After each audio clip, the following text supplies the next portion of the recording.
এবার আমি পনিরটা ভেজে নেব। তরকারিটা আমি সাদা করব, তার জন্য হলুদ দেব না, আমি একটু নুন দিয়ে দিলাম। খুব বেশি কড়া করে ভাজবো না পনিরটা, আমি হালকাই। পনিরটা আমার লাল হয়ে গেছে, খুব বেশি লাল আমি করব না, তাহলে শক্ত হয়ে যাবে পনির। এই টমেটোটা আর 1 ইঞ্চি মতো আদা নিয়েছি আর কাঁচা লঙ্কা নিয়েছি, এটাকে আমি পেস্ট করে নেব। তার সাথে আর লাগছে হচ্ছে আমার কাজু বাদাম লাগছে আর পোস্ত লাগছে, এটাকে আমি বেটে নেব মিক্সিতে। দেখুন আমার মাখানাটা ভাজা হয়ে গেছে, এবার আমি মাখানাটা তুলে নেব। দেখুন মচমচে হয়ে গেছে, এরকম ভাবে ভাজতে হবে মচমচে করে। আদাটা, লঙ্কাটা আর টমেটোটা পেস্ট করে নিয়েছি আমি। এই গ্লাসটা ধুয়ে একটু জল দিয়ে দেবো,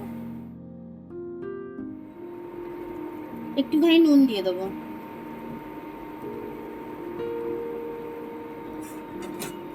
আর আমি মশলাটা কষে নেব।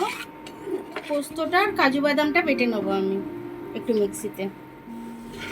আদা, লঙ্কাটা, টমেটোটা একবারে পেস্ট করে নিয়েছিলাম, ওটা আমি ভেজে নিলাম, অনেকটাই জল বেরিয়েছিল। আর কাজুটা আর পোস্তটা একসাথে এবার দিয়ে দিচ্ছি আমি, কারণ কাজু যদি আমি একসাথে দিয়ে দিতাম তাহলে কড়ার মধ্যে আমার ধরে নিত, তার জন্য কাজুটা আর পোস্তটা পরে দিচ্ছি। এবার এটাকে দিয়ে আমি একটু কষে নেব। একটু কাশ্মীরি লাল লঙ্কা দিয়ে দেব।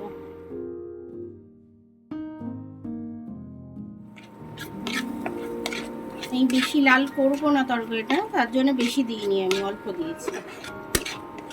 এবার আমি মাখানাটা দিয়ে দেবো, জল দিয়ে এটা ফুটতে দেবো একটু।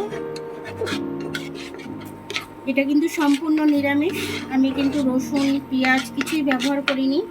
নিরামিষ দিনে রান্না করে খেতে পারবেন এটা আপনারা। এবার আমি জল দিয়ে দেবো।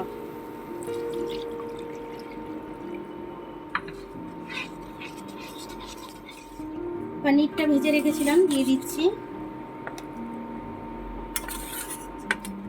মাখানাটাও দিয়ে দিচ্ছি আমি।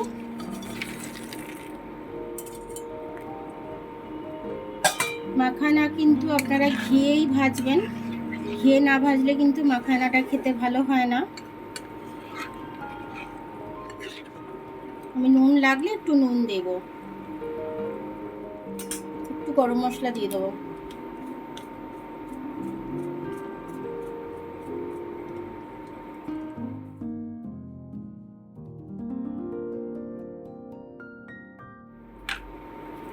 স্বাদ অনুযায়ী একটু চিনি দিয়ে দেবো।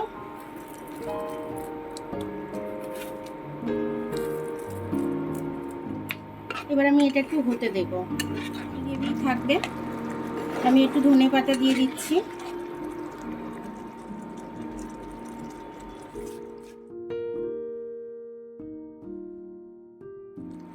এবার আমি এটা নামিয়ে নিচ্ছি। দেখুন আমার মাখানার তরকারিটা পনির দিয়ে খুব সুন্দর নিরামিষভাবে হয়ে গেল। দেখুন এইভাবে তরকারিটা করে আপনারা খেতে পারেন নিরামিষ দিনে, খুব সুন্দর খেতে হয়।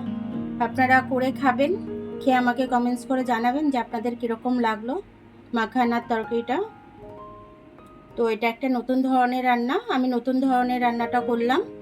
তো আপনারা অবশ্যই খেয়ে আমাকে কমেন্টস করে জানাবেন যে আপনাদের কেমন লাগলো। আমার ভিডিওটা দেখার জন্য অনেক অনেক ধন্যবাদ। আমার ভিডিওটা যদি আপনাদের ভালো লাগে লাইক, সাবস্ক্রাইব, বেল আইকনটা একটু টিপে দেবেন। ফেসবুক থেকে যদি দেখেন তাহলে লাইক আর ফলোটা একটু করে দেবেন। আবার কাল দেখা হবে নতুন রেসিপির সাথে, ততক্ষণ আপনারা ভালো থাকবেন, আমি আসছি।